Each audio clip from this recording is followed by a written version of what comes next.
As you know, iPhones came without chargers. You should buy it separately.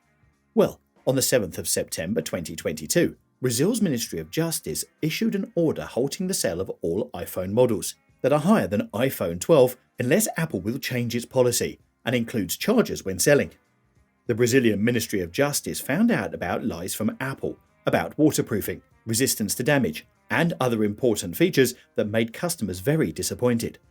Apparently, in Brazil, they didn't like Apple's measures to take additional money from customers with various unethical behavior, including selling chargers separately. What's worse, Apple currently has various lawsuits with customers, and the fines could amount to billions of dollars. But the main question is, which specific countries will also block sales of iPhones after Brazil? Well, let's explain. In 2020, Apple announced that the new iPhones would not come with a boxed adapter.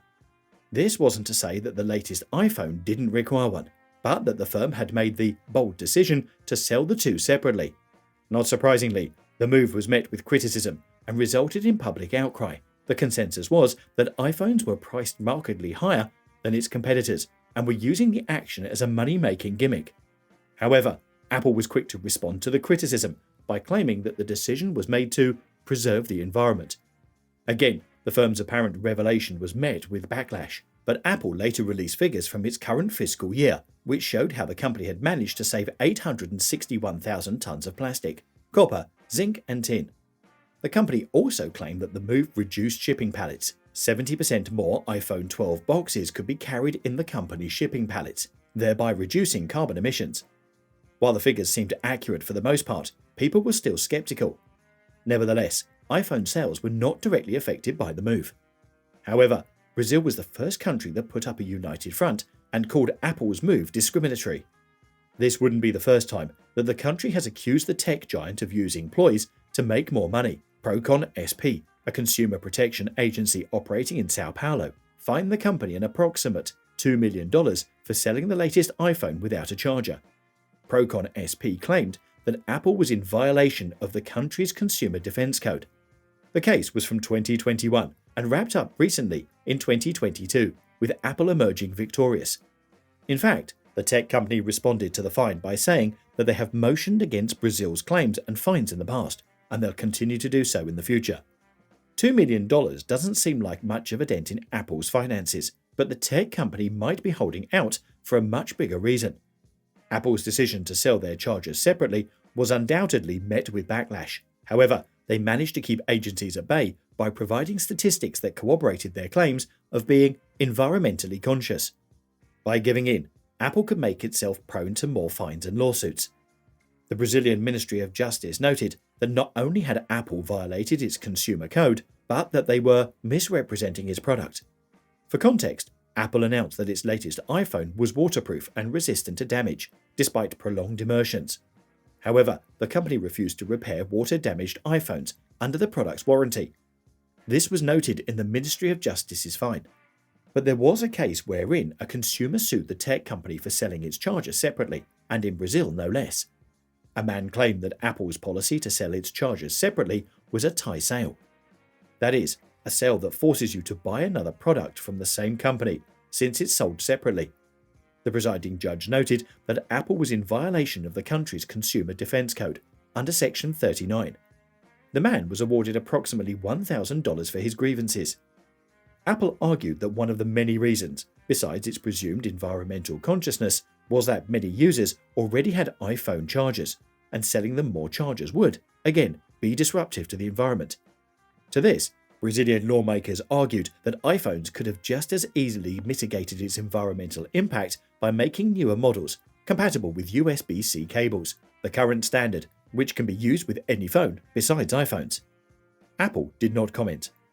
Interestingly enough, the company coincided with the announcement of the new iPhone with a press release for its latest MagSafe charger. The magnetic charger has a charging speed of 15 watts and snaps on the back of iPhones 12 through 14. Interestingly, all the iPhone models sold without a box charger. The MagSafe charger retails for around $39. Besides Apple itself, other tech companies jumped ship in 2020 to bridge the gap between newer iPhone models and chargers. For example, Anker revealed its Nano series of chargers that are compatible with Apple devices. Not surprisingly, the chargers aren't cheap. And in true Apple fashion, Anker sells its adapter and cable separately. On one hand, we have Apple arguing the fact that it's reducing carbon emissions by selling iPhones without box chargers, but on the other, they're producing more charging options for their models and pricing them higher than their regular chargers would have sold for. And Brazil's Ministry of Justice believes this is a discriminatory offence against the people of Brazil. According to the notice, the country will halt the sale of iPhones 12 and 13 and will revoke the company's right to sell its products in the country ahead of its iPhone 14 launch, unless Apple agrees to supply its latest model with a box charger.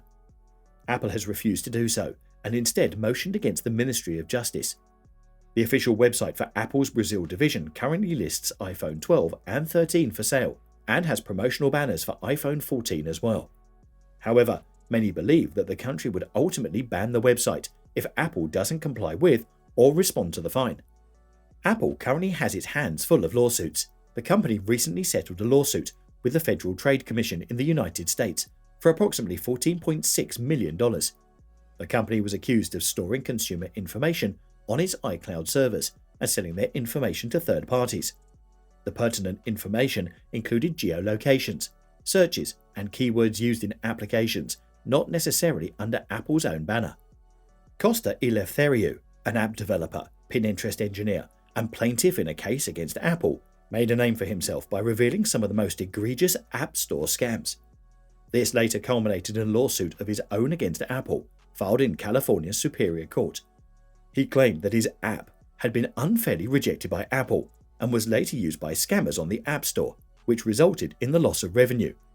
The case was similar to Epic Games' lawsuit against the tech giant after Apple updated the App Store's policy whereby developers were asked to pay the company a large commission on every one of their sales. Apple had initially motioned to have Eleftheriou's case dismissed, but recent reports suggest that the company might have reached an out-of-court settlement with the developer. The lawsuit against Epic Games is ongoing. Back to Brazil, Apple is sure of the fact that the fine will be dismissed in court. However, analysts believe that the country might argue that the fact that Apple's claims of being environmentally conscious were doing nothing but saving face. To back their claims, they might argue that the fact that iPhones 12 and 13, and now iPhone 14, were built with 5G compatibility. The processor cost boosted the production cost for the iPhone 12 by 30 to 35%. How did Apple offset the cost? By selling the phone's charger and earbuds separately. The company hasn't responded to the claim. Instead, it maintains that the 2020 September launch coincided with the company's July 2022 pledge to save the environment, however much it could. Did they really save the environment? Apple received a pat on the back from some environmental groups for its move. On the other hand, it was noted that consumers would still end up buying chargers and earphones, and that iPhone would continue to produce them.